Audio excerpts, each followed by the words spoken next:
Nous sommes dans le site docteurangélique.free.fr dans une série de leçons de philosophie réaliste à l'école du Père Marie-Dominique Philippe et en vue de la lecture de saint Thomas d'Aquin. Et je voudrais aborder au terme de cette introduction à la philosophie réaliste la méthode en philosophie réaliste. Ça veut dire quelle est la meilleure méthode à utiliser pour atteindre, si possible, la totalité du réel, puisqu'il s'agit bien du but, par définition, de ce qu'on appelle philosophie réaliste. Son objet est donc le réel dans toute sa plénitude. Mais sa méthode consiste évidemment à ne se servir que des forces naturelles de l'intelligence. Je voudrais donc montrer comment, plus de 2000 ans après Aristote, qu'il a inventé cette forme de philosophie, comment les méthodes se sont, je dirais, complétées, ajoutées, sans se contredire, sauf dans la tête de certains chercheurs qui, évidemment, exaltaient la méthode qu'ils avaient découverte, pour arriver de mieux en mieux à approcher la vérité. Alors, finalement, on peut dire que la méthode, elle se structure en 5 grandes couches, et une 6e qui n'est plus d'ordre philosophique, mais que j'aborderai tout de même à la fin de cette leçon-là. La première chose, je dirais, le fondement de ce qui permet d'atteindre le réel, c'est ce que j'appellerais l'expérience. C'est ce qui a été découvert par Aristote. C'est donc l'observation curieuse avec les sens, tout simplement les sens. Et son intelligence débusque la réalité à travers les images que lui apportent les sens. Dans ce domaine-là, je dirais que, à l'époque moderne, il y a eu un complément fort important qui a permis de corriger certaines erreurs d'interprétation que peut faire l'intelligence par rapport aux données des sens. C'est ce qu'on va appeler l'expérimentation scientifique. Et on doit cette méthode à un certain philosophe qui s'appelle Roger Bacon. Alors je voudrais, pour ne pas rester dans une citation abstraite, mais pour que ce soit bien compris de chacun des auditeurs, je voudrais dès maintenant illustrer ces 5 phases de la recherche par 2 exemples que je développerai au fur et à mesure, et enfin je ferai une synthèse à travers un 3e exemple, comme ça les choses seront bien claires. Donc, le donné de l'expérience, ce sont tout simplement les 5 sens. Je voudrais rapporter l'expérience que fit un médecin du 19e siècle, bien avant Pasteur, un médecin de campagne, dont on trouvera facilement le nom sur Internet, et je ne le donne pas exprès, afin que la curiosité de chacun puisse rechercher qui est cet homme qui a été quelque part un martyr de la science. Ce médecin, comme à l'époque, pratiquait des accouchements, et très souvent, avant d'avoir pratiqué des accouchements, il était allé dans des fermes pour aider des animaux à être soignés, où il avait soigné des personnes qui étaient atteintes d'autres pathologies. Dans les grands hôpitaux, les grands professeurs se promenaient souvent avec une blouse blanche maculée de saleté, de sang, etc. Ce qui semblait être une gloire pour indiquer à quel point ils travaillaient, à quel point ils étaient occupés et brillants. Ce médecin de campagne expérimenta tout simplement que lorsqu'il se lavait les mains, lorsqu'il portait des vêtements propres, il diminuait le nombre de décès des jeunes femmes par septicémie, c'est-à-dire par infection post-partum. Ça veut dire que, visiblement, il n'y avait pas des complications avec des microbes. Enfin, il ne savait pas encore que c'était des microbes, on le sait maintenant. Mais en tout cas, c'est une infection qui les tuait. Au départ, il avait simplement constaté la chose de manière empirique. Il ne s'expliquait pas du tout ce qui s'était passé. Eh bien, c'est ce qu'on appelle l'expérience. S'il avait été un homme d'expérimentation, il aurait certainement établi un protocole d'étude pour vérifier que ce n'était pas une coïncidence, qu'il n'avait pas fait un rapport entre une cause, se laver les mains, et un effet, la diminution du nombre de morts. Il aurait par exemple étudié le nombre de morts par septicémie chez des confrères qui ne se lavaient pas les mains, et comparé à lui, et puis pris d'autres panels comme ça. Il aurait établi à ce moment-là ce qu'on appelle une expérimentation. Et si son protocole expérimental avait été bien établi, il aurait pu davantage poser sa découverte. Mais il n'aurait pas encore trouvé la cause des choses. Lui, comme tout petit médecin de campagne, il se contenta de faire une proclamation en disant « J'ai constaté que quand on se lave les mains, il y a moins de morts, donc lavez-vous les mains ». Évidemment, il ne pouvait pas prouver ce qu'il avançait. C'était un homme de l'ancienne époque, il se fit fiche de lui, on peut dire, par les grands professeurs des universités. Il fut ridiculisé et il finit par se suicider.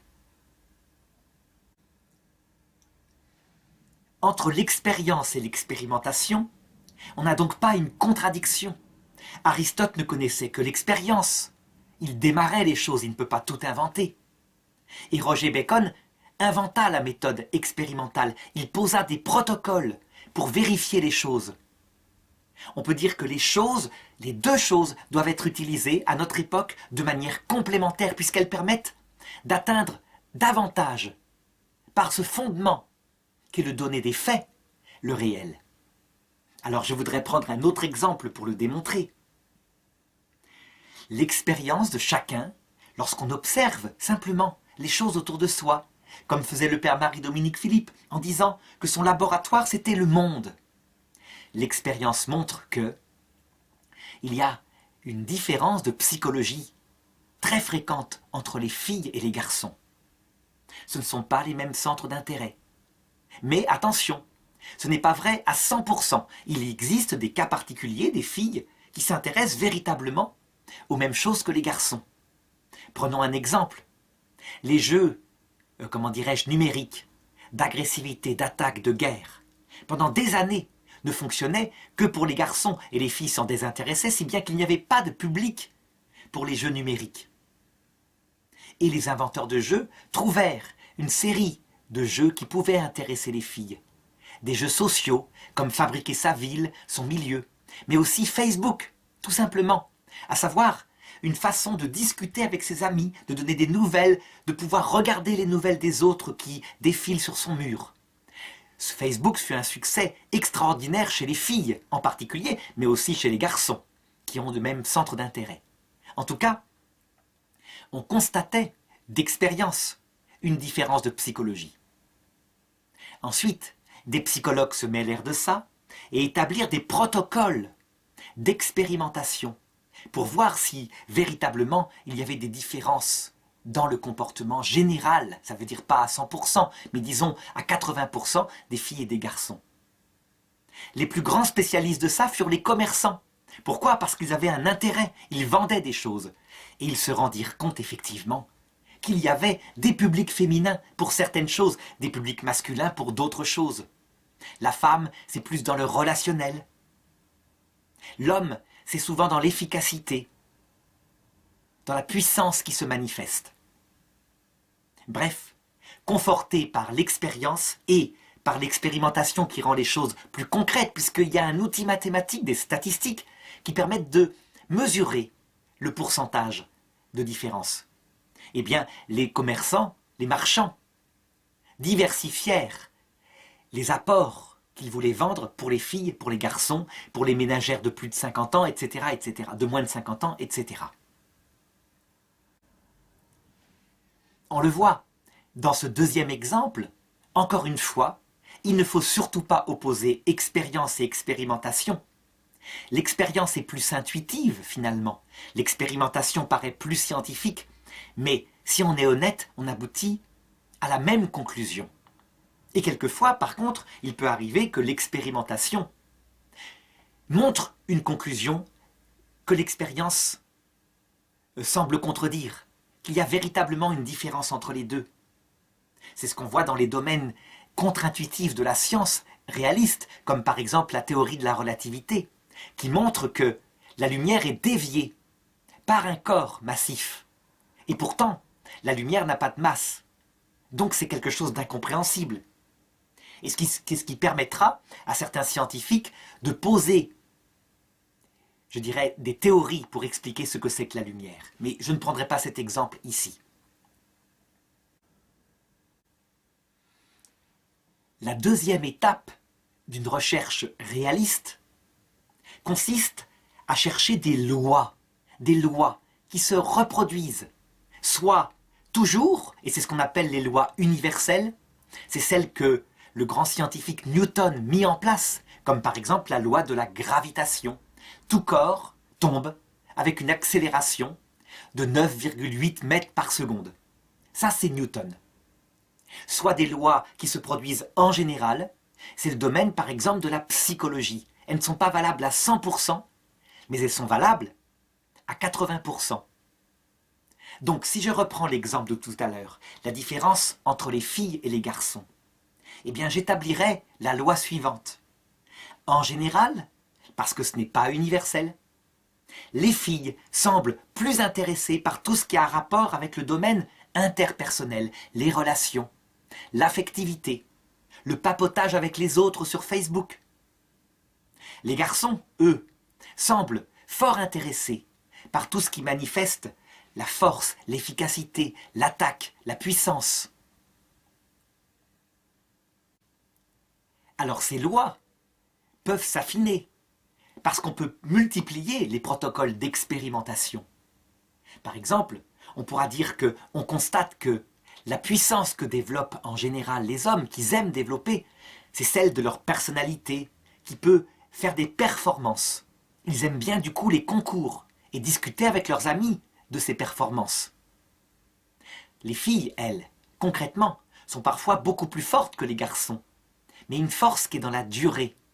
Par exemple, rester patiemment à attendre quelqu'un, rester patiemment à veiller quelqu'un qui est malade.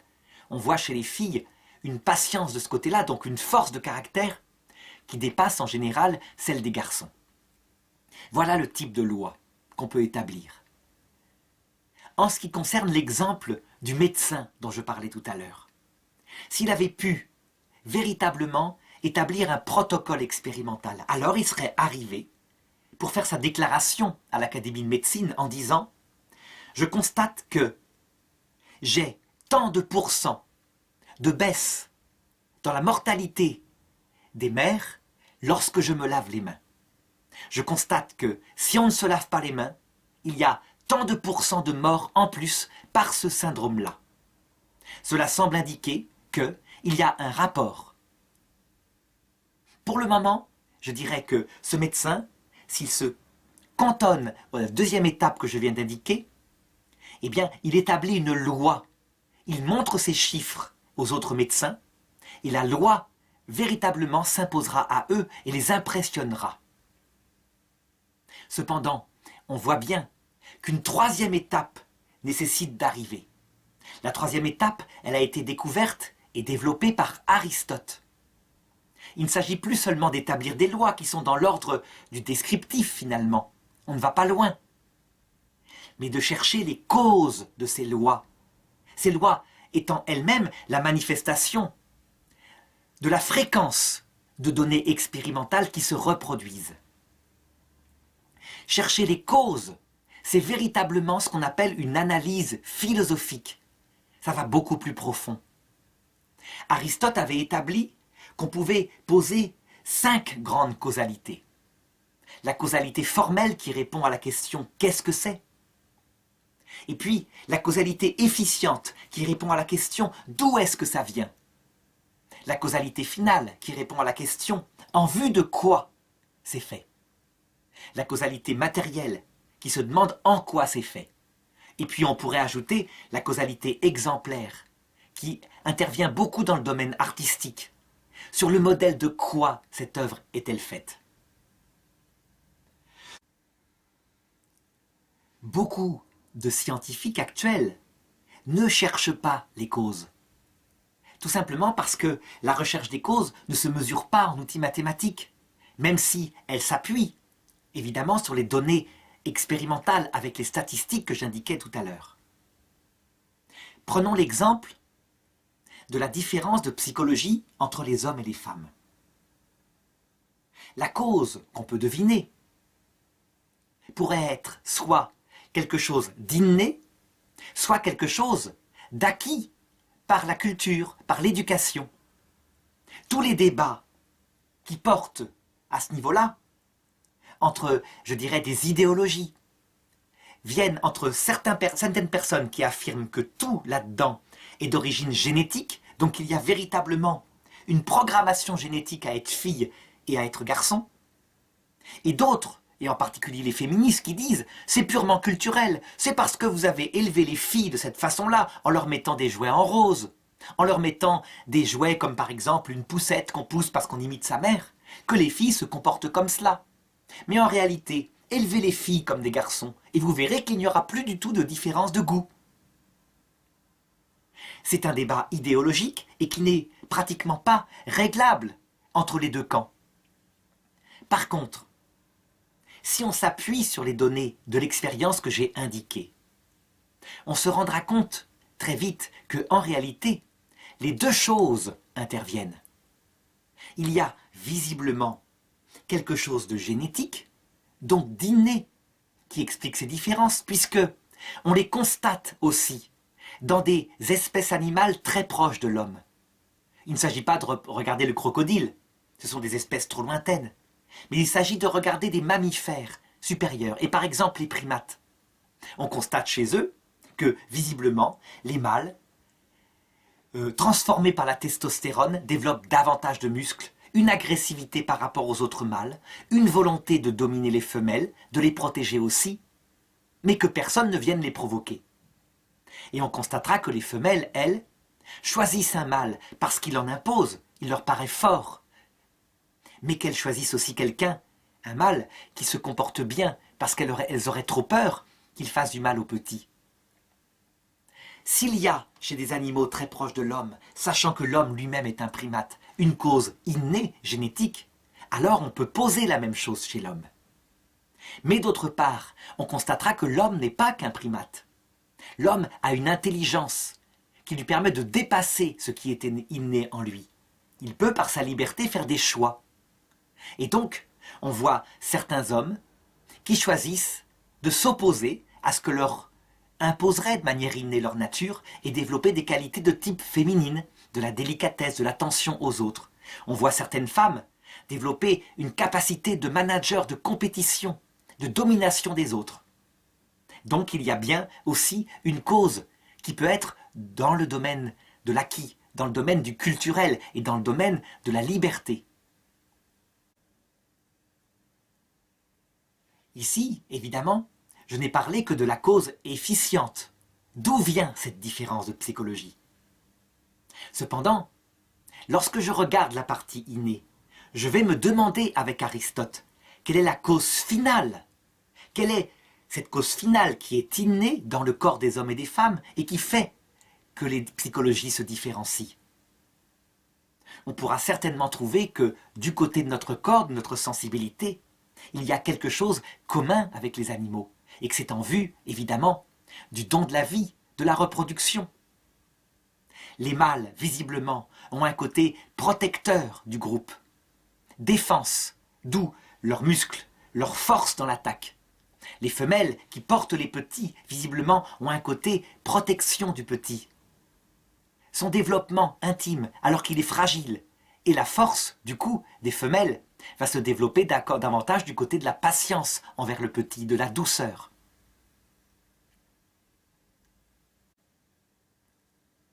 Si on recherche la cause matérielle, qui est à l'origine de ces différenciations, eh bien les scientifiques interviendront et découvriront effectivement des hormones masculines qui développent cette agressivité, la testostérone, des hormones féminines qui développent l'attachement à l'enfant.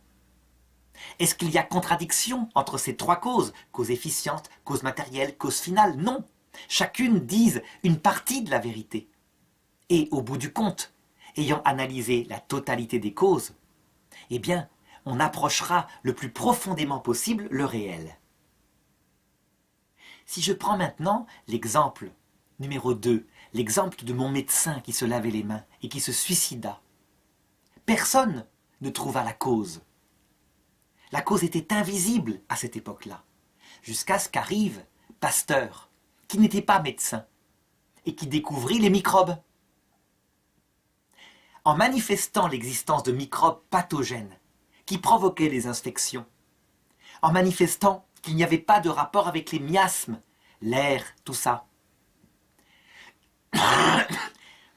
il prouva que le médecin avait eu raison, empiriquement, en se lavant les mains. Et ce médecin fut réhabilité, trop tard, hélas. Finalement, on peut dire que les grands professeurs se moquaient de l'empirisme parce qu'ils ne trouvent pas la cause. Et ils avaient bien tort. Parce que lorsque la science progresse et qu'elle va au fond des choses, qu'elle ne se contente pas non plus des lois descriptives, mais qui sont quand même très utiles, qu'elle va jusqu'à trouver la cause, alors, véritablement, il n'y a plus de doute possible. Seulement, si on est réaliste, avant d'avoir découvert la cause, on doit se soumettre aux données de l'expérience et de l'expérimentation. Elles sont premières. Alors, après cette troisième étape qui est la recherche des causes, eh bien, le philosophe qui est homme, qui est réaliste, qui se penche sur la totalité du réel, va regarder, dans une quatrième étape, s'il n'existe pas une cause première, radicalement première, qui puisse expliquer toutes ces merveilles qu'il découvre. Alors je ne dis pas qu'il va se poser cette quatrième étape à chaque fois, mais lorsqu'il est confronté à la découverte d'êtres comme les microbes, qui sont tellement bien structurés qu'ils sont des millions de fois plus complexes que nos ordinateurs actuels. S'il est un homme normal, il se demandera si ces microbes viennent du hasard ou s'il faut poser un être premier qui les a causés au début du monde. Lorsque l'homme, chercheur, sera confronté à cette différence, cette complémentarité entre l'homme et la femme, il se demandera si tout cela est simplement un fruit de l'évolution qu'il faut dépasser pour se débarrasser des domaines du corps et ne garder que le domaine de la liberté, quitte à nier la partie corporelle en soi. Ou si, par hasard, ce ne serait pas la volonté d'un être premier qui mit l'homme et la femme de manière complémentaire en vue d'un but que le philosophe peut essayer de chercher avec sa méthode propre. Ce qui est certain, c'est que la question de l'être premier concerne la recherche philosophique. Actuellement, certains savants matérialistes, certains philosophes athées prétendent que cette question, on doit s'en débarrasser, qu'elle ne fait pas partie de la philosophie. Et dès que quelqu'un se la pose, il l'identifie aux théologiens, ceux qui s'appuient sur des révélations. Souvent, il les qualifie de créationnistes ou d'évangéliques américains ou d'islamistes, je dirais, fondamentalistes. Non, il y a véritablement une étape de philosophie qui se demande la cause première de tout, cause efficiente première, qui a posé évidemment peut-être une finalité première. Ou alors, comme le disent ces personnes athées, absence de cause efficiente première, si ce n'est le hasard, l'évolution, le néant qui a vibré. Et donc, absence de finalité. On voit que cette quatrième étape est essentielle puisque elle détermine, comme dans un retour sur l'homme, la façon dont il gère les découvertes scientifiques pour sa vie pratique, pour le sens qu'il donne à sa vie. Bref, il est aberrant de croire que l'homme pourrait se passer de cette quatrième étape en philosophie. C'est ce que veut faire, ce que croit faire la France actuellement, qui est le pays le plus séparé, je dirais, de ces questions-là, sous prétexte de laïcité. En réalité, elle ampute l'intelligence humaine d'une démarche fondamentale de sa recherche. Alors enfin, cinquième étape, une étape qui, je dirais, n'est plus philosophique, mais que je veux quand même manifester, puisque c'est une série de leçons qui manifestent ce que c'est que saint Thomas d'Aquin. Cette étape, elle a été beaucoup développée par le pape Jean-Paul II comme philosophe et théologien, dans son encyclique Fides et Ratio, la foi et la raison. Il manifestait même que, lorsque un jour, la pensée deviendrait adulte, qu'elle sortirait des oppositions entre les niveaux, eh bien cette cinquième étape prendrait tout naturellement sa place, en sachant qu'elle n'est pas philosophique, qu'elle n'est pas scientifique, mais qu'elle est de l'ordre de la théologie révélée, qui pour le philosophe et le scientifique sont juste une opinion. Cependant, il faut bien se rendre compte que lorsqu'on va jusqu'au bout de la recherche philosophique et qu'on découvre un être premier qui a posé cette terre telle qu'on est, telle qu'elle est actuellement, on se rend compte aussi qu'on ne peut pas répondre aux questions des intentions de cet être premier. Pourquoi, s'il a posé la terre, s'il a créé l'homme avec la différenciation homme-femme, pour la complémentarité, pourquoi la mortalité? Pourquoi tout se termine dans le vain, la vanité, puisque la mort arrive tôt ou tard? Et donc forcément, il y a dans l'intelligence du philosophe un appel à ce que cet être premier s'explique, s'il existe. Eh bien, dans le monde, il y a différentes religions, depuis l'animisme, en passant par le judaïsme, l'islam, le christianisme, et toutes les formes de ces religions-là, qui prétendent avoir une explication de ce que l'homme fait sur Terre, une explication indémontrable pour le philosophe, mais qui l'intéresse à titre culturel comme homme. Et donc, parce que l'homme se pose toutes les questions, y compris celles auxquelles il ne peut pas répondre, il peut regarder ces démarches théologiques. S'il s'avère qu'il est croyant par ailleurs, il sera convaincu par sa foi, et donc pas par une démarche philosophique qui ne s'appuie que sur l'expérience, l'expérimentation. Il sera convaincu par sa foi que l'explication de sa vie sur Terre se trouve dans la religion qu'il professe. En tout cas, disait Jean-Paul II, il n'y a certainement pas d'opposition, chaque chose doit simplement être mise à sa juste place, épistémologiquement. Alors je voudrais, pour terminer cette leçon et pour l'illustrer, prendre le cas de deux chercheurs, je qualifierais en philosophie, mais qui ont passé tous les deux une thèse de doctorat en sciences, l'un en physique, l'autre en maths, et qui ont été partout sur Internet ridiculisés par les scientifiques. Il s'agit des frères Bogdanov. Pourquoi je prends leur exemple? Parce que je voudrais manifester que, effectivement, il y avait un défaut chez eux d'épistémologie, à savoir que leur recherche, qui consistait à se demander qu'est-ce qu'il y a avant le Big Bang, n'était pas une recherche de science au sens positiviste du terme, c'est-à-dire une science qui s'appuie sur des données mathématiques indubitables, que c'était en fait une démarche de philosophie dans la quatrième étape que j'ai indiquée, celle qui recherche les causes et qui recherche éventuellement la cause première, donc la cinquième étape. Mais que leur démarche, si elle avait été mieux posée épistémologiquement par eux, elle est véritablement dans ce que je viens d'indiquer. Alors voilà comment ils ont fait. Ils ont arrêté à un moment donné leurs émissions télévisées, ce sont des hommes médiatiques, pour étudier pendant des années la physique et les maths.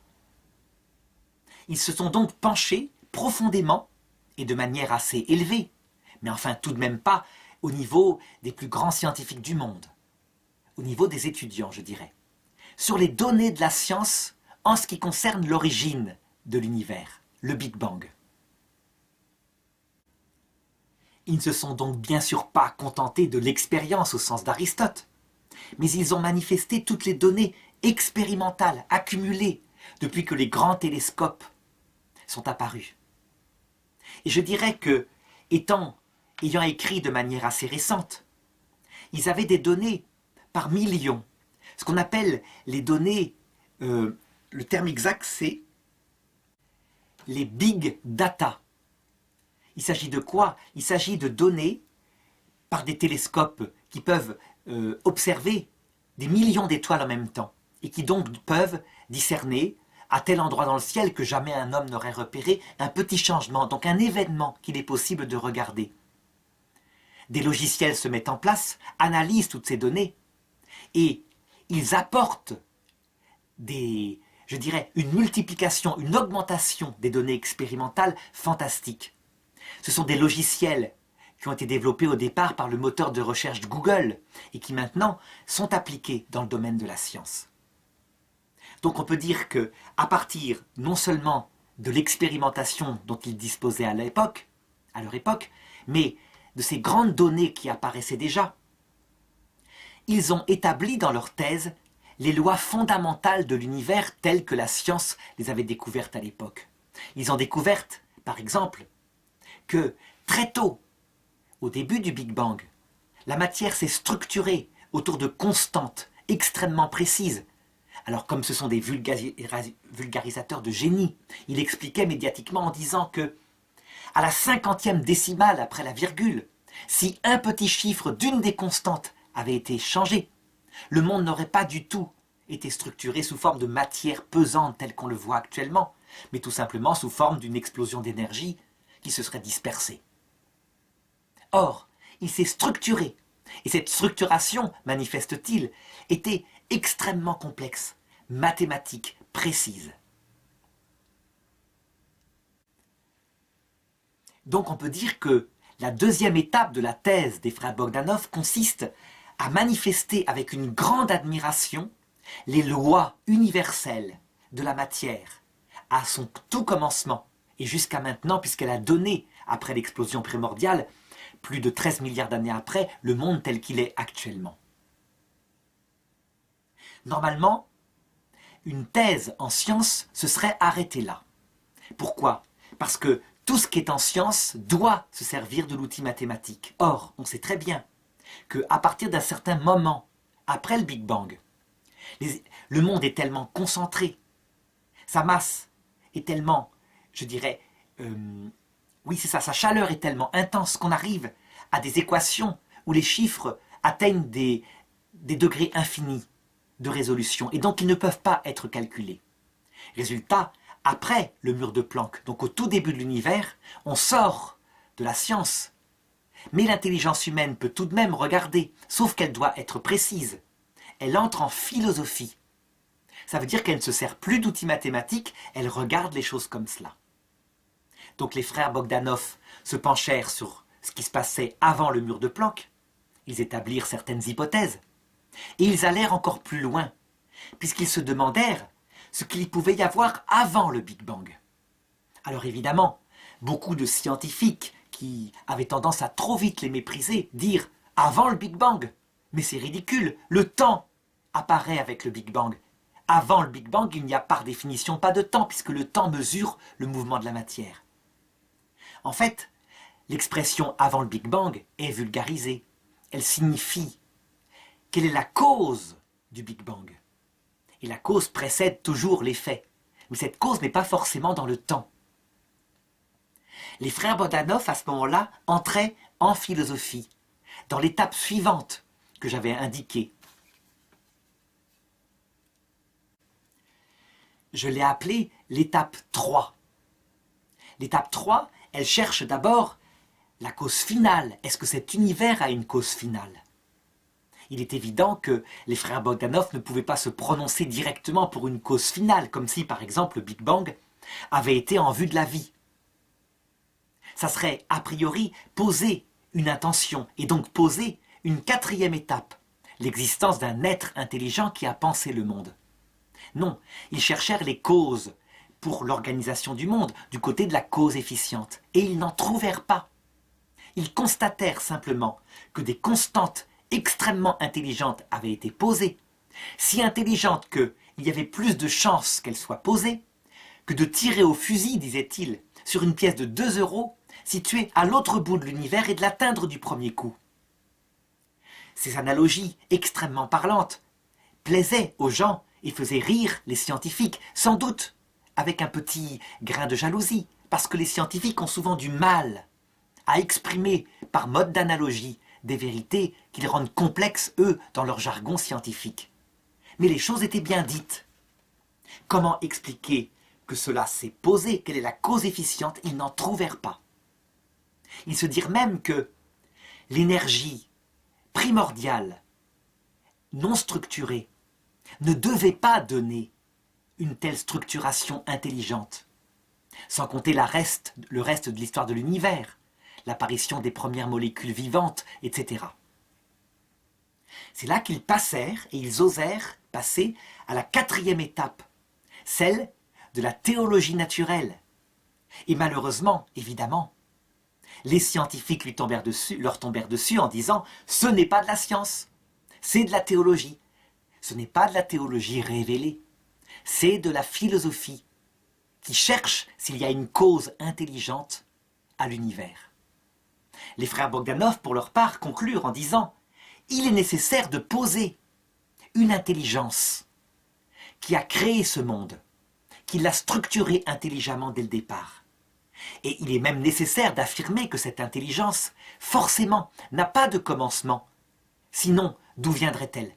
Elle est forcément éternelle, au-delà du temps. » On peut dire qu'ils refirent la démarche de certains grands philosophes comme saint Thomas d'Aquin, dans ses voies d'accès à Dieu au début de sa somme de théologie, comme aussi Albert Einstein quelque part, quoique c'est controversé. En tout cas, il pose un Dieu à la mode de Spinoza, qui ne s'occupe pas de l'homme, une sorte d'ingénieur primordial qui pense le monde.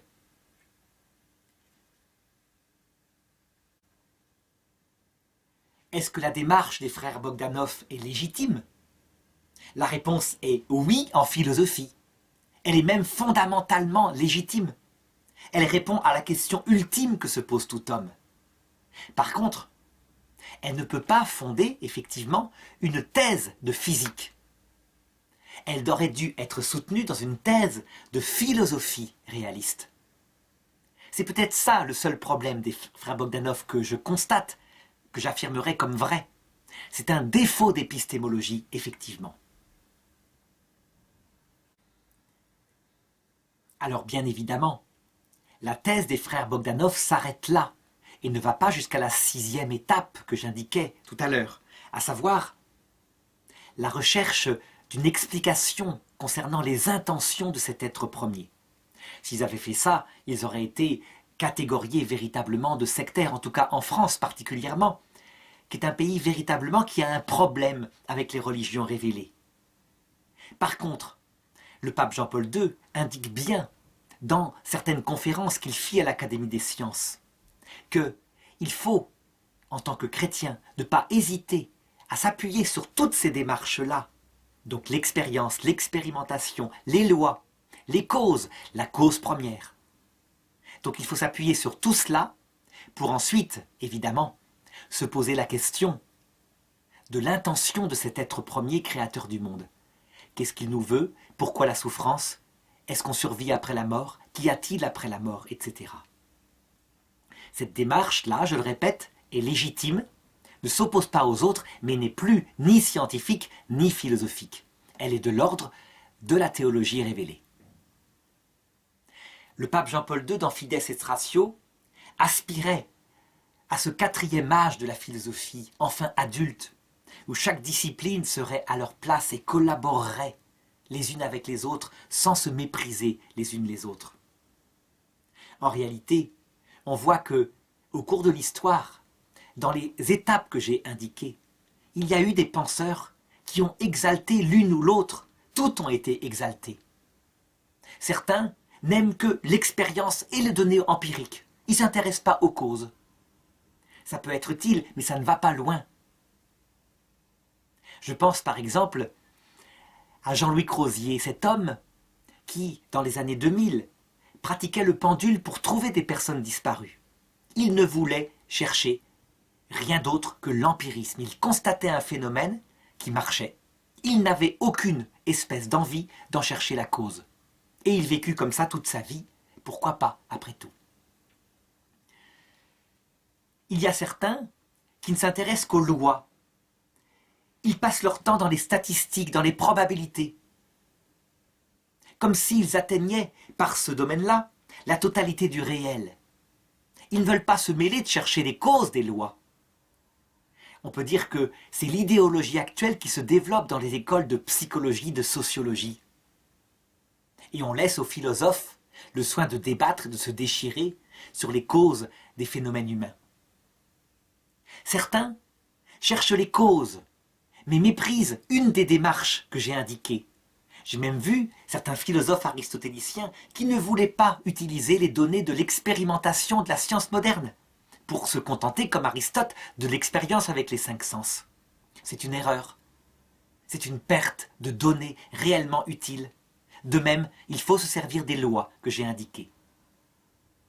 Enfin, il y a des personnes qui ne s'intéressent qu'à la révélation chrétienne. Et pour eux, tout le domaine de la philosophie, c'est le domaine du danger, de la perversion, etc. C'est ce qu'on trouve, par exemple, chez les évangéliques américains, qui n'ont pas la démarche de saint Thomas d'Aquin, qui lui a toujours dit que foi et raison devaient marcher ensemble comme deux affectionnés. Résultat, on voit des évangéliques américains qui continuent de dire que les hommes ont vécu en même temps que les dinosaures et que le déluge a tout détruit, que le monde a 7500 ans. Ils auront effectivement des déconvenus, parce qu'il est évident que l'évolution sera démontrée, tôt ou tard, par ces fameuses analyses que j'indiquais tout à l'heure, l'expérimentation poussée très loin par des ordinateurs qui permet de comparer, par exemple, les séquences d'ADN d'animaux très éloignés pour voir ce qui est en commun, ce qui est différent, et qui démontrera là où est l'évolution, là où elle n'a pas eu lieu, là où de nouvelles séquences d'ADN radicalement nouvelles apparaissent effectivement, etc. Bref, dans cette introduction à la philosophie, j'espère que chacun des auditeurs de ces leçons obtiendra ou développera une intelligence parfaitement ouverte à toutes les méthodes, dans la mesure où elles apportent quelque chose au réel, en distinguant évidemment ce domaine particulier qu'est la théologie chrétienne que j'étudierai au cours de ces leçons, en montrant bien que ce n'est plus de la philosophie, et que pour le philosophe c'est de l'ordre de l'opinion.